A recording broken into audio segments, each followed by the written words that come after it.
Hi everybody, it's Sarah Cray. I teach watercolor, a new tutorial every single week, and this week we are doing Monet water lilies. We have Keenan here on the cameras. Hello. Hello, thank you for being here. Thank you.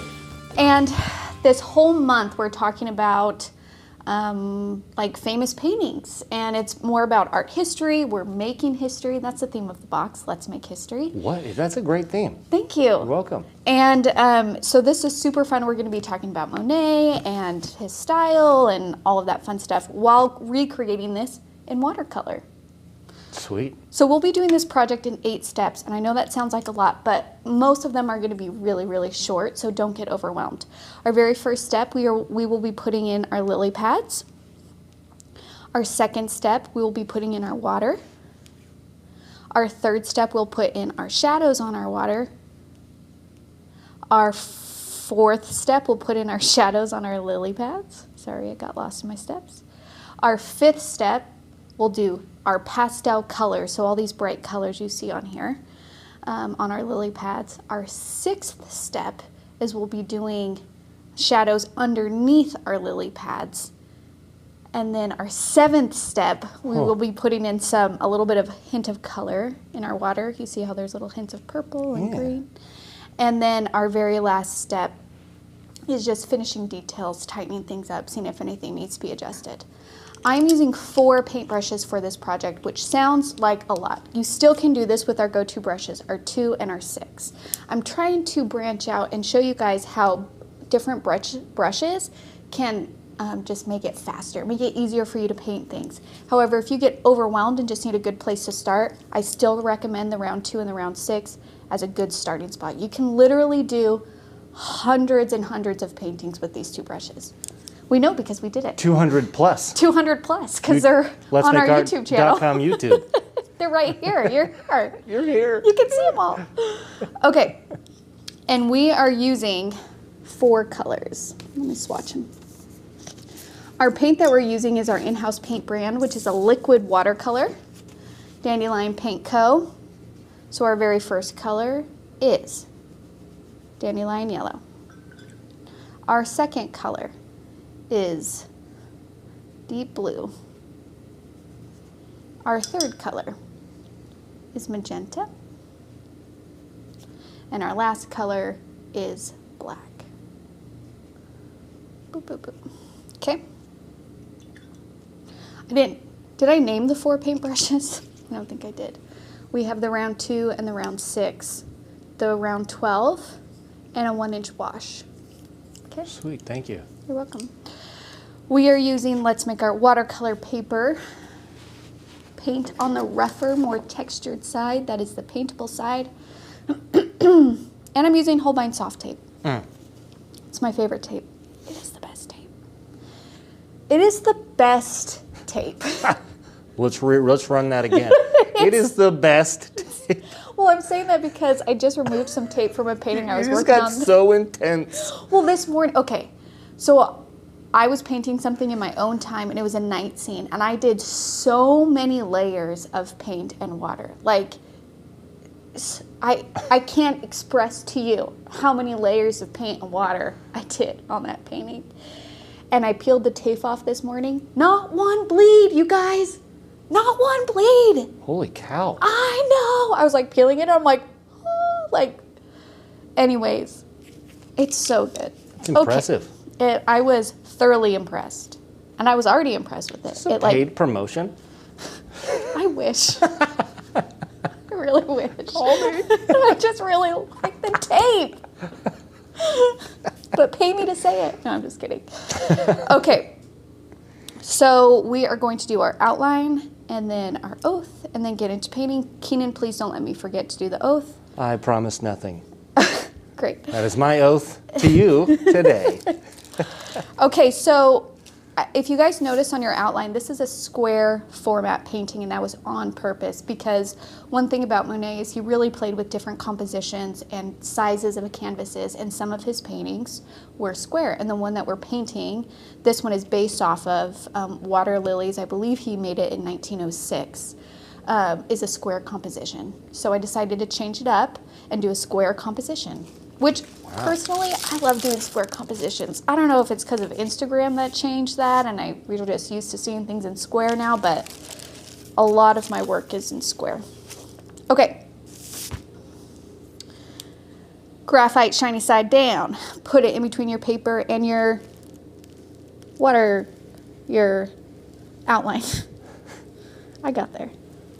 And then any mark you make, it will make on your paper.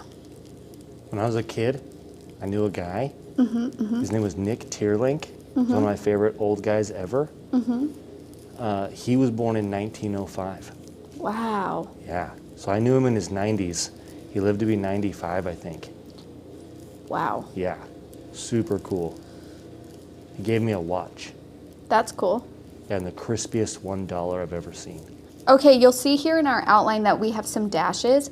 That is just, if you look at our reference here, that's kind of showing where there's some shadow on our water. So you don't have to put those dashes in. It's more as a reminder for you to look at a value change. You also might be looking at these lily pads being like, what are these? Like if you were to look at this outline, you would probably have no idea that this is a water scene with lily pads.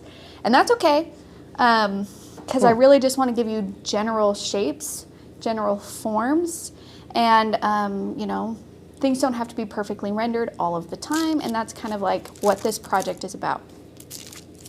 Okay, checking it, we're good. Nice. Now, if you did miss a spot, like outlining it, just eyeball it, put it back in later. It's not a big deal. Okay, if you can raise your right hand and repeat after me. I promise to be kind to myself. I promise to be kind to myself. I promise not to compare my work. I promise not to compare my work. And I promise to have fun. And I promise to have fun. Thank you. Nice. That was a good one. That was a good one. Okay. So we're going to start with our first step here, which is essentially we're putting in the light green areas on our lily pads. Now when you paint watercolor, you can't add highlights later. That's why you build with your lightest value and then build darker values on top of that. So when you're approaching a painting, whether it's your own or a tutorial or whatever, trying to look at a reference photo, identify the light values first, put those values in first, and then you paint around them. Which sounds like a lot of work, but you guys can do it, so let's do it. So we're gonna mix a light green. So I'm gonna take my yellow, my dandelion yellow, and I'm gonna take a little bit of my deep blue. And I want kind of like a lime green a little bit. You see here, like there's these lime green brightness.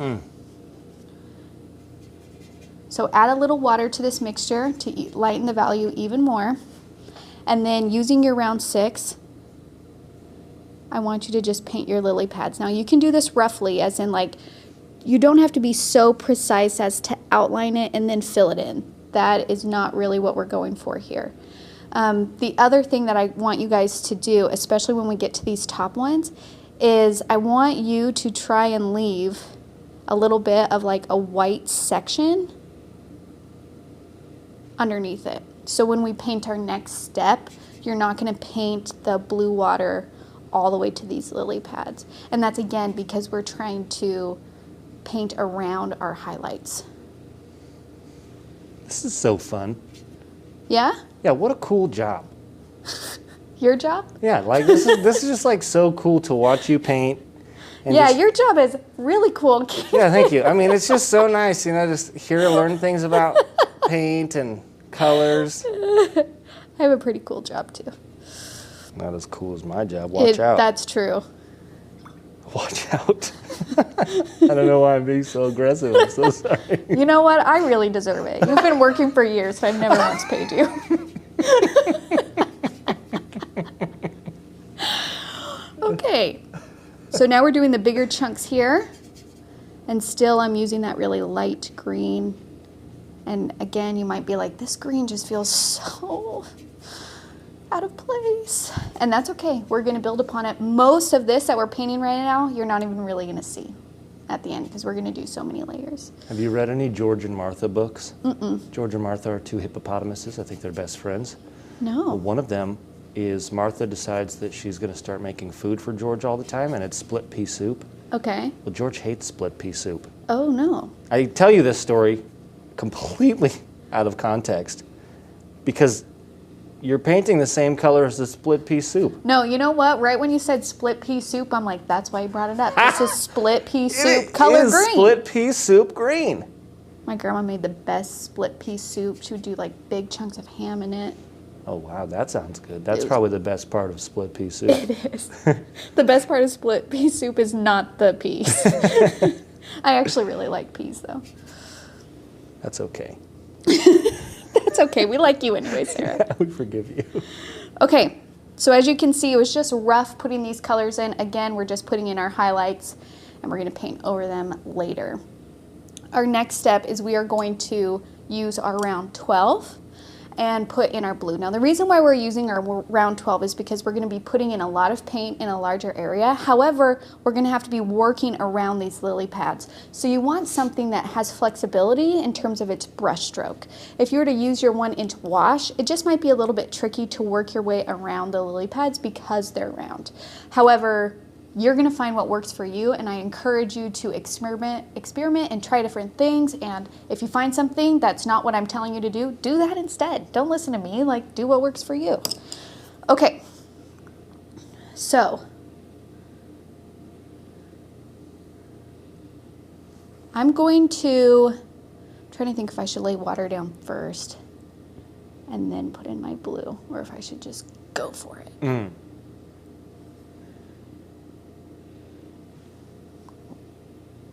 I'm going to put water down first. So using my 12, I'm picking up water.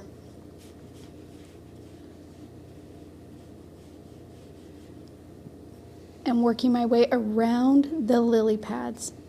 Now try and be careful, avoid the green part, and it works out great because we want to leave a thin white line anyway around the green, so like perfect. I'm not going to fill the entire area with water. I'm going to do the first half. I'm going to split it up into halves. And that's just because I feel like by the time I get to the bottom, the top will be dried. Okay, so now I'm going to grab deep blue, a lot of deep blue, and I'm just going to drop it in. I love the deep blue color. Oh, it's so good. Look at that spreading. Yeah, that's nice.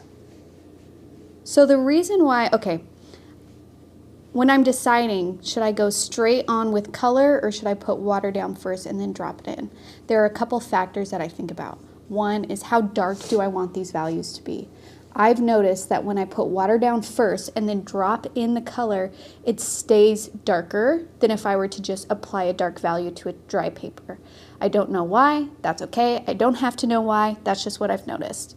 The second thing is how much control is necessary for me to have while I put in this dark value. Because we're doing so many layers, because this is water where there's fluid movement, we're going to do a lot of brush strokes, we're going to do a lot of colors and layers. I'm okay if I get some interesting blooms and, you know, some interesting textures and things like that. I'm not opposed to having a little bit of unknown going on. And so because of that, I'm like, yeah, let's put in some water first, then drop in the color and just like help it move around, but really let it see what it does. Now you'll notice that I'm keeping the darkest values at the top, which means the heaviest color. The most color is at the top and on the sides, and then on the bottom. This middle section is going to be our lightest value. And now what I can do at this point is I can just like put water down, and if a little bit of blue comes, like spreads, that's okay.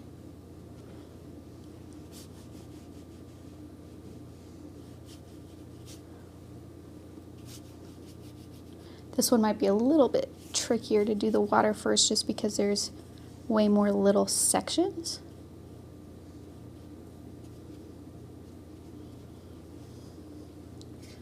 Get the blue, just drop in that color. Watch it move.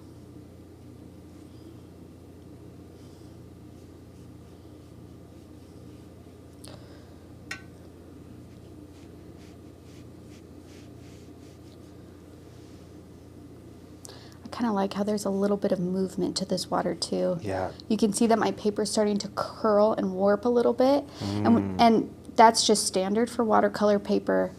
And So I think sometimes the paint will move in whatever direction the water is going, right? So if you have some bending or warping, then your paper is going to move, and then therefore if there's paint and water there, that's where the paint is going to go, and it will kind of like actually sit there a little bit. I'm thinking of when my paper does this. Do you know what I'm talking about? Yeah. So when that happens, my paper does this, and I do a lot of washes. Sometimes where the paper buckles in, that's where the paint will sit. Oh, okay. I'm not experiencing that right now, but if that's what you guys experience, that's standard. Standard practice. I see that happen in my own work. I don't know a lot about Monet, Sarah. Oh, well, let me tell you. Okay. So Monet, I love his work so much. It makes my soul sing. I just love it. So he is essentially credited with, how do I say this? He's like the father of Impressionism. There were multiple artists that kind of grouped together during that time that started this style and this movement in art. But one of his paintings was actually called Impressions, Sunrise, and that's where the term Impressionism came from. It was from that painting. Dang. And what historically at that time, I believe in France, is that the popular thing or the acceptable thing, academically acceptable thing to paint at that time was still lifes and religious scenes. They didn't care about landscapes. Nobody cared about landscapes at all then. And the thing with Impressionists is they loved light. It's all about capturing the movement of light as it moves, which makes sense to me why I'm so drawn to this style, because I am a huge fan of light and value and, you know, expressing that through colors. So they kind of depicted normal everyday scenes, like a field or a pond or what have you. And they really wanted to focus on the changing light and capture it right there, like natural colors as it changes. Because the thing with light, if you observe it in nature, is it actually changes, and it changes quickly. I mean, if we've experienced that even at work, like when we do photo shoots, if we're doing photo shoots all day, the light changes drastically throughout that day, and color balancing it, it's just like, it's a lot. And I think as we go about our lives, we don't necessarily notice the drastic change in light. And so what these Impressionists would do is, instead of like doing little studies and then taking them back to the studio and then finishing these huge works of art in this studio, they took the painting outside and they wanted to do it just in one go and like capture it and paint it right there. So Monet like would go outside, and these other Impressionists, and they would paint what they saw. They used quick, thin brush strokes, a lot of them. They didn't focus on blending and rendering perfectly because it wasn't about that. And they would try and capture the light as it changes. And so they would layer these paints. Sometimes they were mixed, sometimes they were not mixed, just on top of each other. And that is how you got your value transitions, your color transitions, and rendering the scenery around them, was just layering these colors on top of each other and not really blending them out. So we're actually not necessarily painting in an Impressionist style, because we are going to be blending. Does that make sense? Yep. But that's just because watercolor is a different medium than what they were using. So anyways. That's awesome. Just gorgeous, gorgeous work. Okay, so I put my water in, and it's looking pretty good. And now I'm going to move on to putting a little bit of shadows in my painting. So if you look at this, and if you look at water in general, there are some areas of the water that are reflective of the light, and then they also reflect shadows. They reflect its surroundings. So with this painting, like this is just the water, okay? There's no horizon in this. He's painting just the water. And these shadows are from like the trees the trees reflecting onto this. That's what these darker areas are. And then this we want to keep a lighter value because that is going to be the highlight in our water. So like next time you go out and you see a pond or you see something like that, stop and look at it. Say, can I see it surrounding? I mean, depending on how muddy that pond is, I guess, right? But still, even then, it's a wet surface, so you will have glares and you will have shadows and such. So I'm going to take this blue and I'm going to mix a little bit of green into it. So some yellow. And maybe a tiny bit of black, but not too much black. Don't go crazy with your black. Do you want to push that a little to the left? Yeah. Thank you. And actually, if I'm correct in my thinking, I think Impressionists in general were like hugely opposed to using black. I'm not, but. So we're trying to put in, I need more green, these kind of shadows here, just right on top of our blue. And it's funny because so much of painting, and you guys heard me say this before, painting is seeing what your eye sees, not what your brain tells you your eyes see. So when you think of water, your brain is telling you two things. Water is clear. How the heck do I paint something that's clear? Or water is blue. But if you look closely at what it is that you're observing, it is not just those colors. And I think Monet did a wonderful job of expressing how much color is actually in this thing because it's reflective. And I've seen his work multiple times in different museums. And if you look at it from far away, you're just like, okay, blue water, green, lilies, got it. But when you go up close, and I have an up close picture that I'll have Chris put up right now. Thank you, Chris.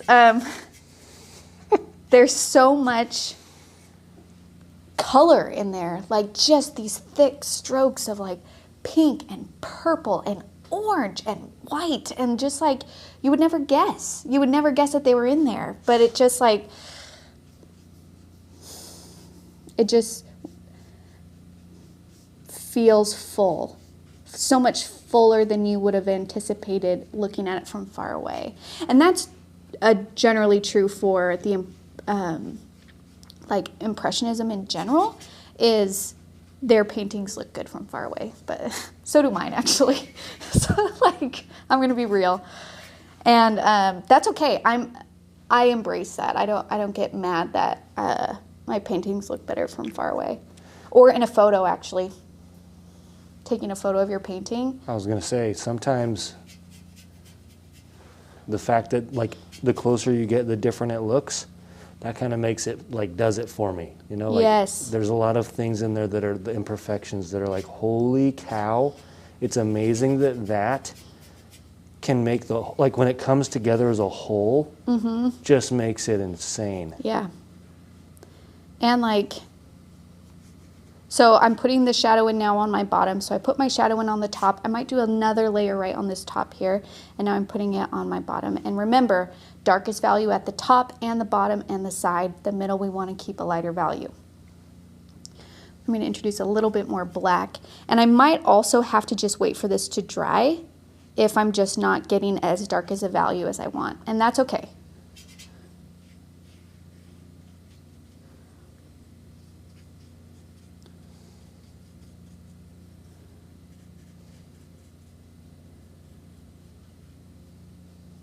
The interesting thing about Monet, actually, and I just want to call this out, and this is true for many of the artists that we talked about this month.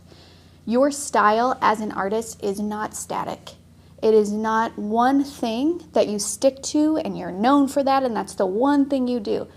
That's not accurate. What happens is your creativity is a journey. And so you're going to start one way and be drawn to a certain style and colors and techniques. And as you continue to learn and challenge yourself and grow, that is going to change. And so I think sometimes in our world, we get so caught up on what's my style? Where's my own style? How do I define my own style? What is it?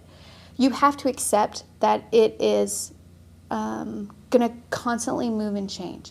And a lot of finding your style is really finding your voice and confidence as an artist. And that is not an easy thing to do. It's really not an easy thing to do.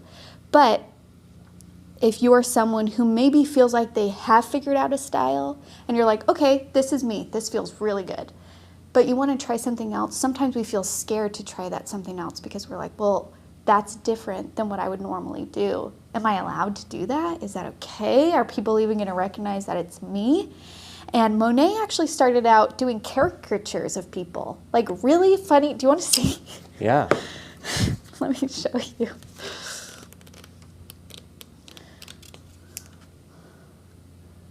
Aren't those amazing? Oh, look at their tiny legs. I know, I love it. I love it so much. I love it so much. Like, those all look like Steve Carell. and like, yes. And if you can just, if you look at an artist long enough over a breadth of their life, instead of just one moment, you can see that there's exploration there, there's innovation, there's courage, there's stepping out of your comfort zone. Because I truly feel like to pursue art is to pursue learning. And that's what they're doing. And so even though we associate Monet the most, and he's probably most famous for his water lily paintings, he did so much more. He did so much more. And so I just hope that that gives you, as you're on this journey, the freedom and the confidence to try new things, to explore, and to continue. It's not like, oh, okay, I figured out that this is what I do and I'm just going to stick to that always, which you have the right to. I guess I just want to let you guys know that it's normal to want to branch out. When you're ready. And no one can tell you you can't. And no one can tell you you can't. And there are going to be some people that are going to hate it. I mean, like high society hated Impressionism when it started. Hated it. Like totally did not accept it at all. But it's now probably one of the most loved styles in the world. And so it's just like, when there's change, when there's new things, there's always going to be fear. We're always going to want to turn away from it because we don't know. Like we would prefer to know, right? Like we would rather choose safety and knowing than like the unknown. But gosh, that's how we improve, you know? Agreed. Agreed. Okay, and I'm just going back in, doing even more shadows. So you got to think of it as like, these are, if there's like trees standing up here, that's why we're using a little bit of green. That green is reflecting onto the water surface. And even with these water lily paintings, there are so many. And even within, there's change in style to that. Like for example, when he first started, he would do these whole scenes where you can see the horizon line and the foliage around it. And then he started to go closer and closer in where it's just the water reflection, just that steady of light on that water. And it almost turns it slightly abstract a little bit because you're just like, what is it that I'm seeing here? What's going on? And he also had eyesight issues. And so like his paintings would get a little bit darker and looser when he was having trouble with his eyesight.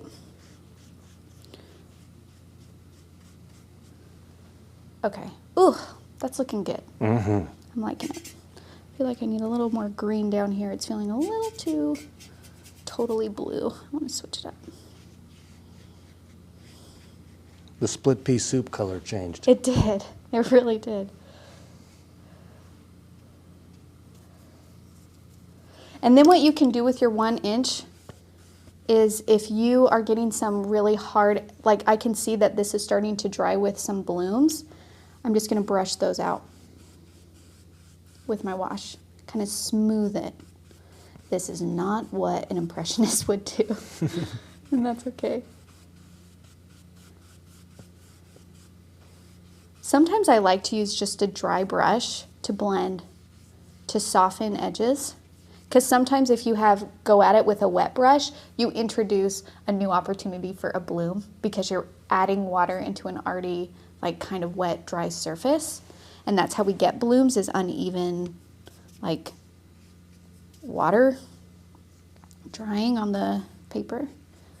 So sometimes just going in with a dry brush makes me feel a little bit more confident about me smoothing some things out and knowing that I'm not just like making more of the same problem.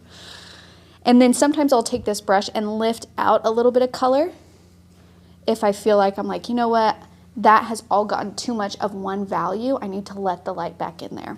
So the reason why I'm careful of that is when an area is all one value, it flattens that area, which sometimes like little chunks, they are going to be one value, but we don't want like the whole bottom third of our painting to be one complete value, because then it will be like three-dimensional flat, you know?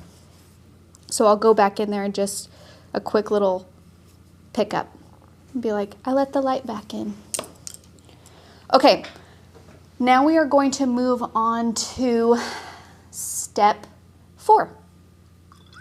And we're going to do the lily pads. So the lily pads here are going to be like fun and loose and playful, and we're just going to go for it. Now, I want you to come at this with a little bit of a softer hand. And what I mean by that is don't paint the whole sections these colors that we're putting in, because watercolor is transparent. So if we're putting dark green on our lily pads right now, which is what we're going to do, when we go to put in our purples and our pinks and our pastel colors, you won't be able to see them because the dark green is too dark. So when you're painting this, do rough, like loose brush strokes, like kind of sketchy, and don't fill up the whole space. Don't be too perfect. Don't try and like color block in the whole thing. That's not what we're doing. So I'm going to mix a dark green. So I'm going to take my yellow and some deep blue, and let's do a little bit of black until you get a darker green than what's on here. And I'm just going to kind of go along the bottom of the lily pad. I'm using my 12. I just realized that that's probably too big. I'm going to switch to my 6. I just love big brushes right now. I just reach for them. I feel like I need to start painting like huge, because how much I just want to use big brushes. Yeah. Okay, so I am getting some bleeding going on into my water. That's okay. If anything, that's going to be informing the reflections more. It's not inaccurate. Does that make sense? Because there's bright green on that pad that's going to reflect into that water. So if you get a little bit of bleeding, don't stress out. Yes. I'm just going to smooth that out because I don't want super hard edges. So my green bled into my water. That's cool. Let's just blend that out. Now, if you don't want it to bleed at all, just don't touch that water edge, which means you got to be like careful, which I haven't been because I'm just like so excited I'm talking. Have you ever seen a pond just fully covered with lily pads? I have, actually. They're so cool. Yeah, I went to the Azores one time, which is the most beautiful thing I've... Wow. Yeah, I was in a pond in the back pasture. Well, that's the only place that I've seen it that's covered in lily pads. I'm not trying to be like, I'm a world traveler. Okay. But that's where I've seen it. And it was unreal. Gosh, that did make me sound a little... Sounds real unreal. Yes, I flew across the country to see lily pads in a pond. The country. No, that's not accurate. The world. And, well, actually... That's funny. That trip, so my husband and I went to Europe for our anniversary, and we stopped in Portugal and France and Spain and the Azores. And that's where I went, and I saw some of... It's not the first time I saw Monet's work in person, but I went to a museum in France, and I'm going to mess this up, but it's the La Orangerie.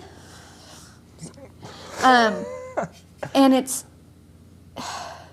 Keenan. Yeah. I want you to envision an oval room. Long oval, okay? Okay. And it's white. And there's just a stool, like a little couch in the middle that's also oval. And it's curved. And on all of the walls are these huge paintings, long. And that was Monet. And I have a picture of him in his studio. Chris, I'll give that to you, and if you can put it up right now. It's him in his studio working on these canvases. that are that go on for the entire wall. And it's so beautiful. It was my favorite museum. It was just, so you go into this room and it's just one continuous painting on one side. Holy and then cow. another continuous painting on the other side. And it is so beautiful. There I were don't two even paintings? two. I think it would switch. I'm trying to, because there were multiple rooms like this. Oh, wow. And I'm trying to remember how many canvases were in each room. I can't remember right now. But I'll post, Chris, if you can put those pictures up while I was talking about it. But it was unreal. It was unreal. It was just so beautiful. And then you would walk in and be overwhelmed by the vastness, by the color, by the length. I don't know how they made those canvases. I don't. And then you would walk close and you would see pink and purple and crimson and orange and peach, and then you would walk back and you would just see blue and green, and then you would walk in and you would see all these colors. So it was just like this wonderful experience where I caught myself just walking back and forth looking at this artwork. It was so interactive. Holy you cow. wanted to see it close and you wanted to see it far away because it was two different experiences. Monet. Monet! I love Monet. Okay. So I'm still going with that dark green, lifting up my brush.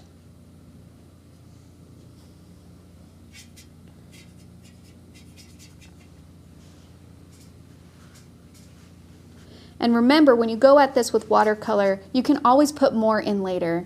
So I'm a fan of just do a little bit, put some other stuff in, and then go back to it if you need to.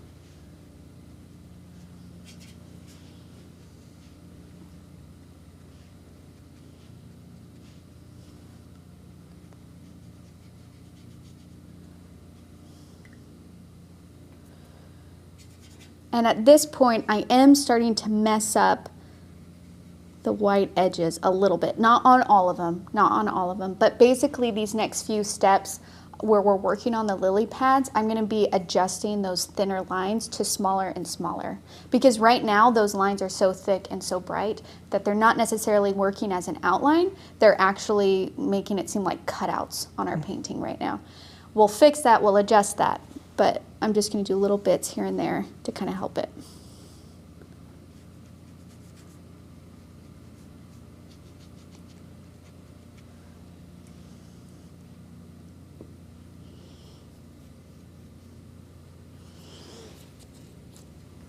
Just want to...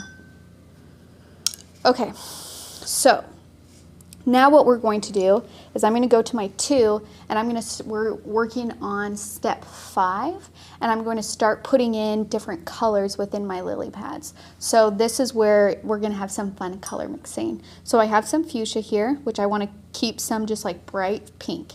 And then I also want to do a little bit of purple. So I'm going to do some fuchsia and some blue. And we can also do a little bit of like a peach, a little bit of yellow, a little bit of fuchsia. And then we can do just straight yellow as well. So I'm just kind of mixing little small pockets of color that I want to have ready to put in. And don't be afraid to add some water to this because Monet did use pastel colors too.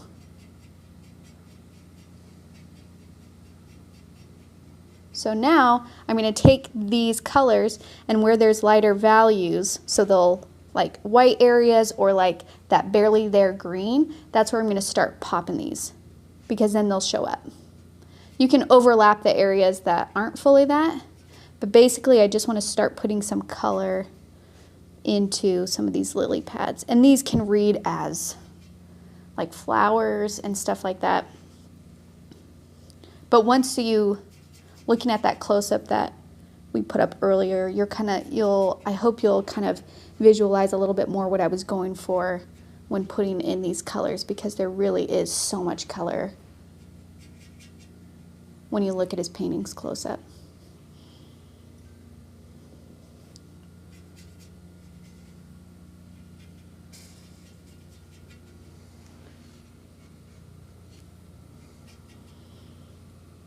And again, I'm not focusing too much on shaping the form of it.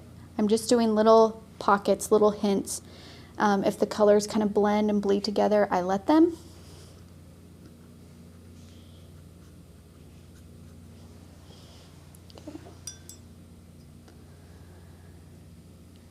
And let's do some, so that was a lot of pink. I'm going to do some like orangey colors.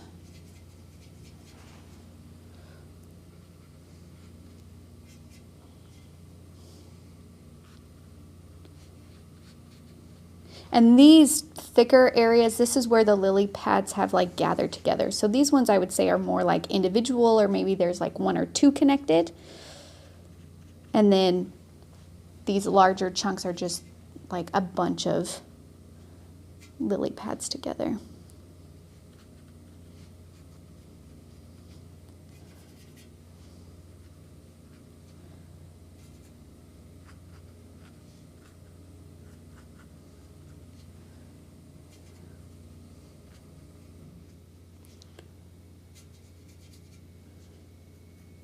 Remember, we're being a little bit loose here. We're not worrying about how perfect it is, because essentially we're just trying to capture the impression of something, not the full rendering of something. We're just trying to get the impression of the movement, of the light, of the reflection on the water. And it's supposed to look better from far away. Okay, that feels really good. I'm gonna let that dry for a second. I'm gonna go in and put even more dark greens in, because I'm noticing that I have two very clear greens going on and I want more variation than the light green and that dark green. So I'm gonna go in and I'm gonna mix, just have some dark, like different greens ready on my palette. So I'm gonna mix like a blue green and like an almost black green, and just have that ready to go and pull from. Just play, sorry, I need more yellow.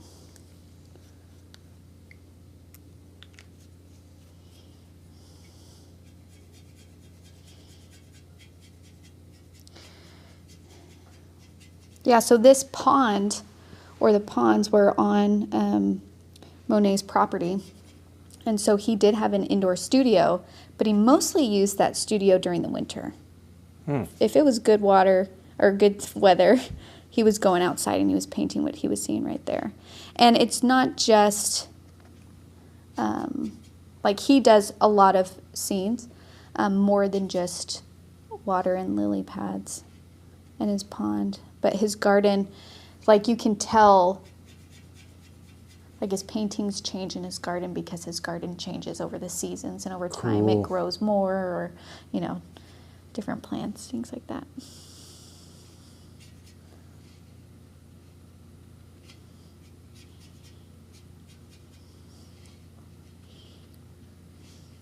So I'm just kind of doing smaller brush strokes, letting some colors bleed together, letting it get a little bit messy and loose.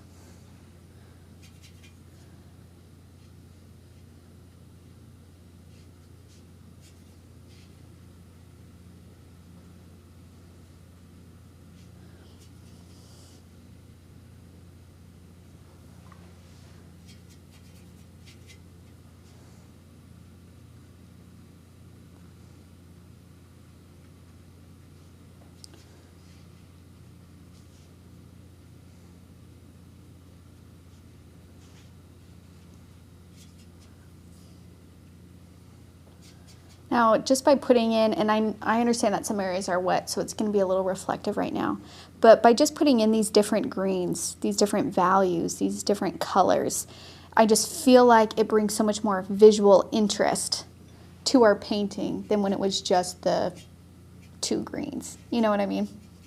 Yes. So if you're looking at an area and you're just like, I don't know what's going on there. Like, as in, like, it just feels boring. Throw some color in there. Yeah, get some variety. Get some variety. And remember, it's just a piece of paper. That's really the worst, absolute worst thing that can happen is you got to throw it away and start over. And I'm not saying that that's easy. It's not, especially if you're working on something and you're so proud of it and you're like, this is so beautiful, I don't want to mess it up. I understand that fear. I feel that fear too. But your value is not tied to one really great painting. And if you continue on, even if you try something and it fails and you messed up the painting you were so proud of, if you keep painting, you will find another painting that you are very, very proud of, and it will happen. So just understand that that's part of it, and not tie your value so closely to the outcome of your work, because when that happens, we're ruled by fear, and we are less willing to try things and grow. Don't let that happen to you. You guys got this. Okay, that's feeling really good. I'm going to let that just like chill for a second, and I'm actually going to go back into this water and address this water a little bit more. I want to put in a little bit more purple into this water because we just put in a bunch of color on our like lilies and all of this stuff. So I want to have that reflection in the water a little bit more. And let me say this, your painting will inform you as you go. And so that's why I didn't put in this color in the very beginning, because I wanted you to see the process of, do I want my water to be more purple? Is this color being reflected in its surroundings? And you guys get to make that decision. Maybe you're looking at this and you're like, nope, not adding purple to it because this blue-green color that I have going on is, oh, and I love it. Then leave it. You don't need to listen to me. But like, as I was painting this and teaching myself this project, I was thinking through and adding different colors at different times, because I was just like, okay, well, I added pink here, I'm going to do a little pink here. There's a lot of green here, so I need green in that water. And I think it's valuable for you guys to experience that yourself and not have me tell you right from the beginning, put pink right here, put green, you know what I mean? Yeah. So it makes it a little bit harder for you guys, but hopefully you'll forgive me in the hopes of like understanding the idea of looking at your painting critically and making those decisions for you, because you don't have to listen to me. I'm not the end all be all when it comes to art. So if you're just like, yes, purple here, no, not here, I'm going to do what I want, then you nailed it. That's what we're going for. Okay, so I have a little bit of purple magenta that I'm going to put here. Here. And then you use your 12 after you put it in. Just kind of spread it out. You can grab some water if you need help moving that. And maybe even I need some fresh, deep blue.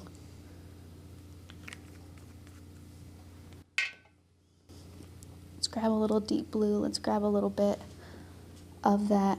Is it fuchsia or magenta? Magenta. And I'm just doing like a light purple wash along this area here. You can grab some more blue, because also it's possible with all of our blending and our layers that we lost kind of our shadows, our darker values. This is where we can kind of go in and adjust those. Do you see how that little bit of pink right there? Come on, you guys. It's so cool. It's like a nice blush. Yes. It's so pretty. It's so pretty. I feel like I lost my values up here when I blended out with my one, so I'm going to go back in, kind of utilizing more of the pink and purple colors instead of that green.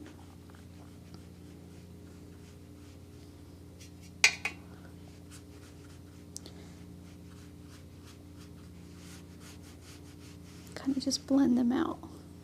Again, not totally standard to this style of painting, but we're working with what we got, you know? And it looks cool. I like it. I think it's really beautiful. Oh yeah, isn't that nice? Mm-hmm. I'm going to do a little bit of a darker up here.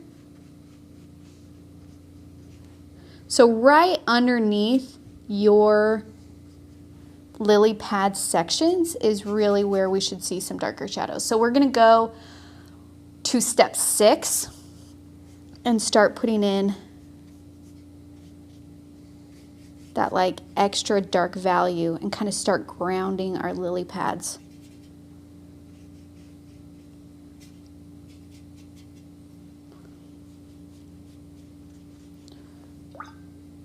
And if you get too dark, like I put that down and I'm like, ooh, that value is way too dark for that area. I'm gonna grab a little bit of blue and just blend it out. And I'm using my 12 for this, but you're free to use whatever brush you're comfortable with. If you're more comfortable with the 6, use that.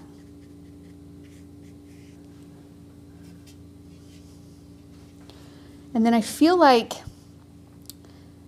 there's too much of a hard edge between dark and light value along here. I don't know, I feel like I need to transition that a little bit better. So I'm just gonna kind of go in, put in some darker value, kind of blend out. And remember, you get to make these color choices. So if you're just like, you know what, I really loved the feel of that blue, I'm gonna go with that blue, go for it. If you're like, that hint of pink was so exciting for me, I love that, I want more. I want that in my life. I want that, I need that in my life, go for it. I feel like I just need, actually we'll do that later, I'm not gonna do that yet. Just some dark value here. And if you just wanna like put it in and let it bleed, that's cool too.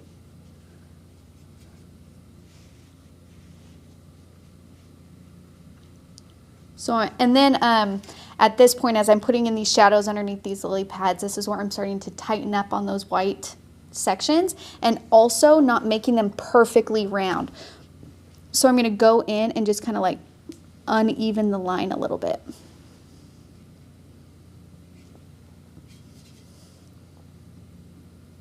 Because I feel like when you have a bunch of round things next to each other, you're gonna get, you know, some different curves. Some different edges.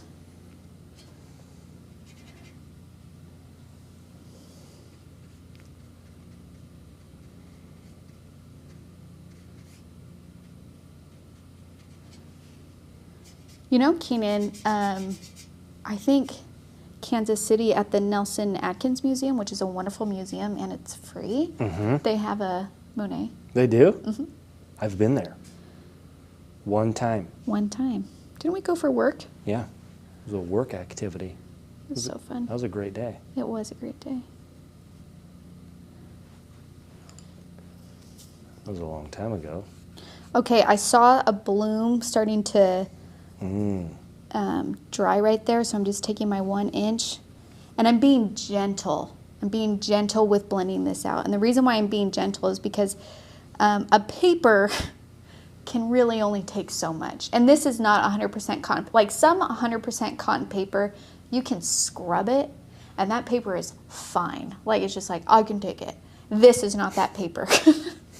And that's okay. And for me, I don't look at this thinking, why aren't you what I want it to be? I'm thinking, what are your limitations as this tool and how can I respect that so then like we're helping each other out. So like for me, I'm just like, okay, I know I can blend on this, but I'm not gonna put too much pressure or scrub because that will degrade the paper and make it peel off. And that happens with really nice papers too. Like every tool has its limit.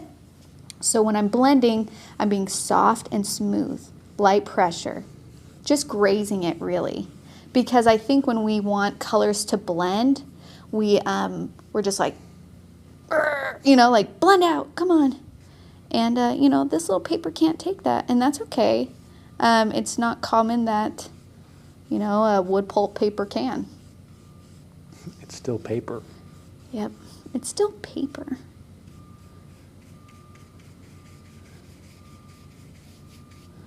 Okay, so I'm just kind of gently blending. Okay. We're gonna leave that for a second and I'm gonna go back into my lilies.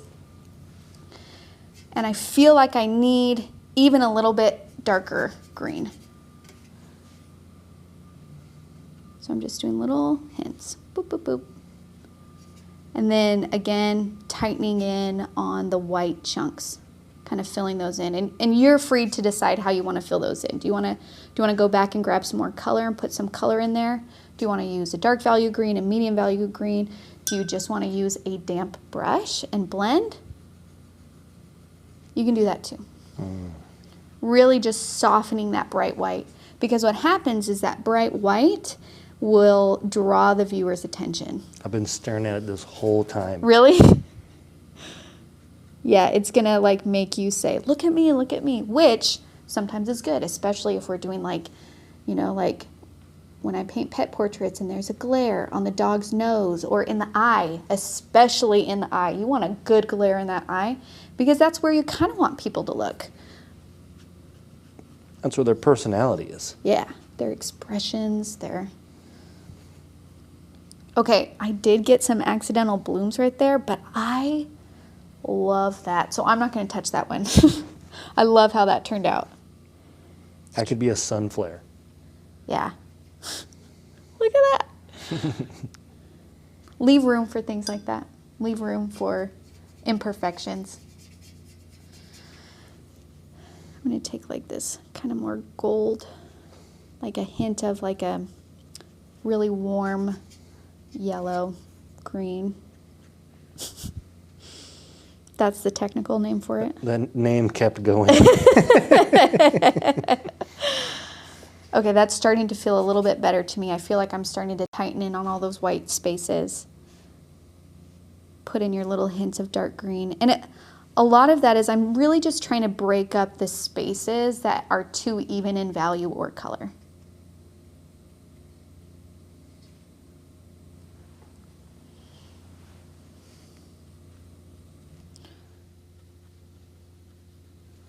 Okay. And then sometimes if you're feeling a little bit of option paralysis of like, how do I fill in these white spaces? Like, what do I do?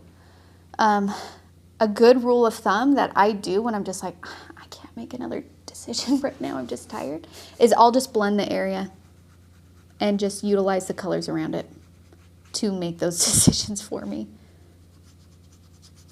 So if you're just like, I don't know what color this needs to be, but there's just this white chunk that's staring at me, just take a damp brush and blend it out. Pro tip.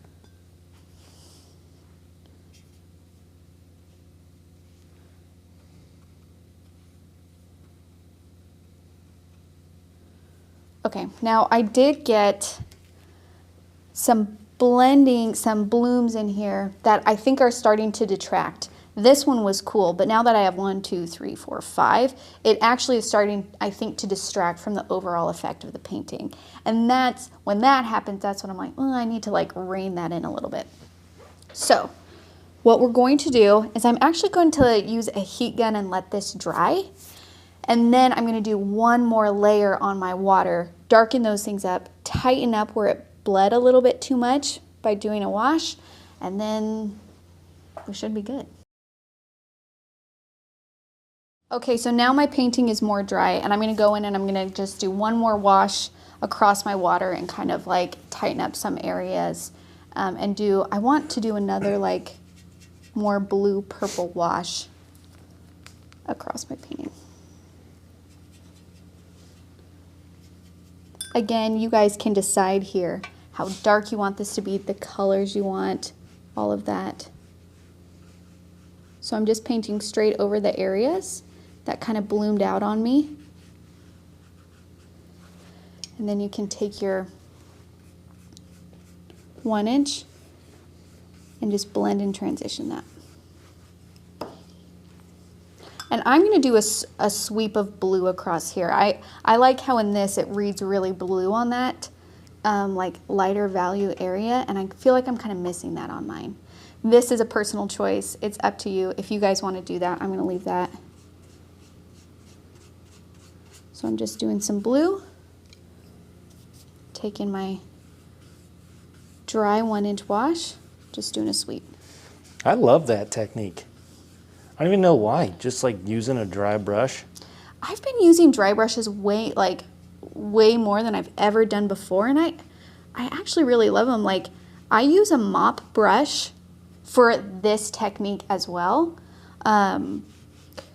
A mop brush kind of really looks like a makeup brush. And the one I have is really, really big, but I use it as like dry blending a lot. And it's actually really great.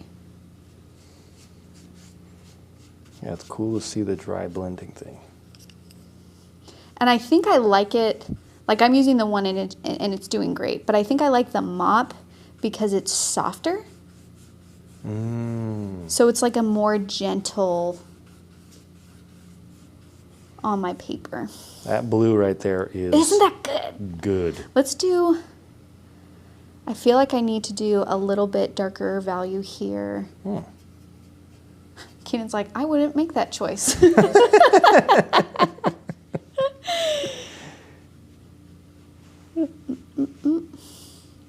Down here.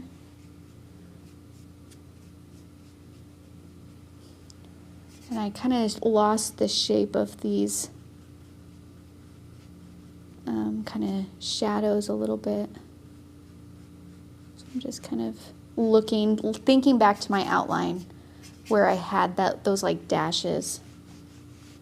The ant trail. Yes, think back to your ant trail. Where were those value shifts? You don't have to follow it exactly, but it is a nice guide. And then I'm going to blend.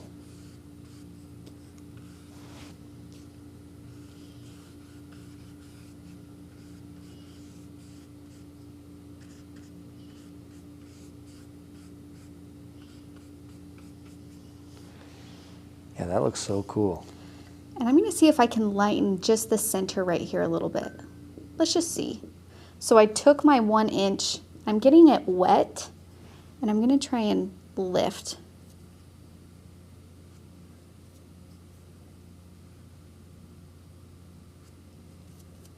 Okay, and then kind of dry that off and blend it out. Kind of trying to get a highlight back up in this section.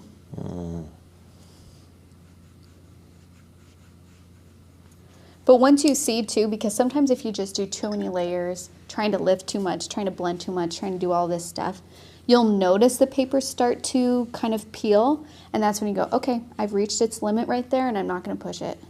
And I'm flirting with that line right now. The paper is just like, please stop. And I'm like, not yet.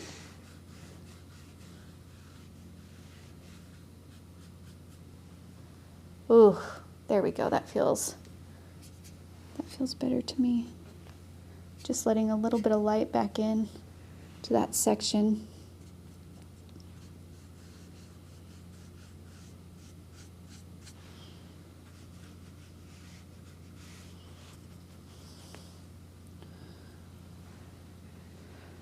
Okay, and I feel like I need shadow down here. And let me tell you, I feel like I could go forever on this painting. It was hard to be like, you know what? This is done.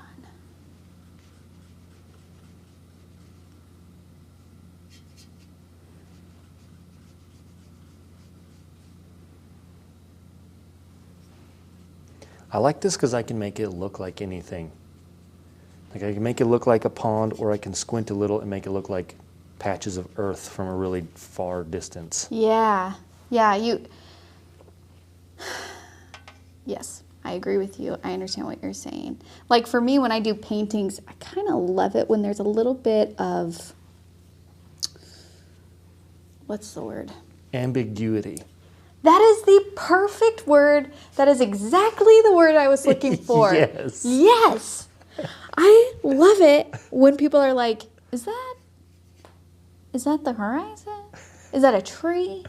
Like I did a painting recently on my own Instagram, and someone messaged me and they're like, I was looking at this and I was thinking like, are those people? Are those bushes? Because it's like silhouetted. And she was like making up this whole like narrative in her mind, like maybe that's a ship in the distance and there's people in battle. Wow. Maybe there's all this. And I was just like, yes. Nailed it. I love that. I love it.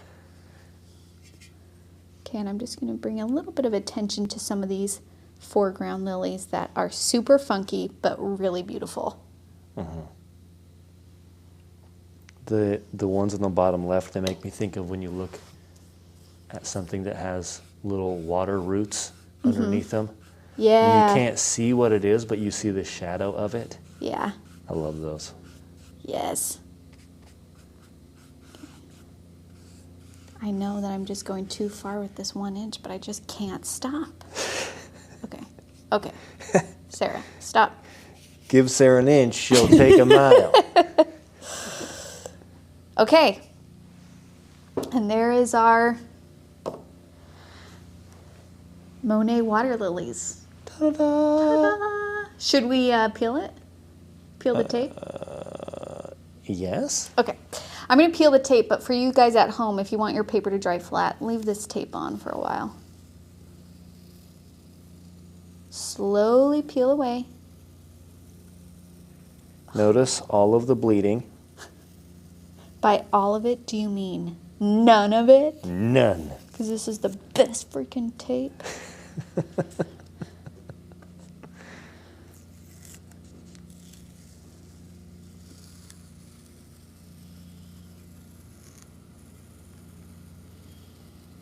I mean, you guys saw how many layers I did, how much blending I did. Wow. Just the cleanest edge.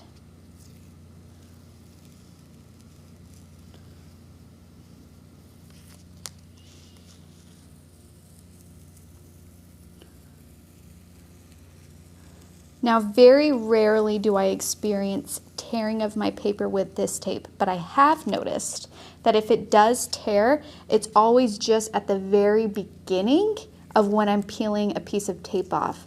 And so, like, if you're seeing that happening to you, just be a little bit more gentle when you're peeling that tape away. Because once I get it going, very rarely does it tear. I've noticed that when I experience tearing, it's just because right at the start, maybe I went at it a little bit too fast. But our water lilies. Wow. So fun, so playful. Like, allow yourself to explore. Like, maybe this one, you don't hold back and you do a ton of layers and you just kind of see what happens and you just keep messing with it. Or, you know, maybe you go outside and you look at the water around you or your yard, and maybe you're like, I'm just going to look at my yard and paint my yard. Like, there's so many things that you can take from this and utilize them to express yourself. It's fun. It's really fun. I hope that you guys learned something, and I can't wait to see what you guys come up with. Everybody's is going to look so radically different from each other. It's going to be fabulous. You could even do this using like our Van Gogh style where we did actual marks and brush strokes across that. Like, that would be cool. Mix and match. Take different things. Use Matisse colors. I don't know. This is your life. This is your artistic journey. Like, just have fun with it. Be curious. Try something new. If you're on Facebook, join our Facebook group. That's called Let's Make Art Watercolor. If you're on Instagram, tag us in what you're making. We want to see it. Hashtag Let's Make Art or tag us at Let's Go Make Art. And if you need any of these supplies, you can find them at letsmakeart.com. That's it. Keenan? Thank you, Sarah. Thank you for being here. See you guys next time.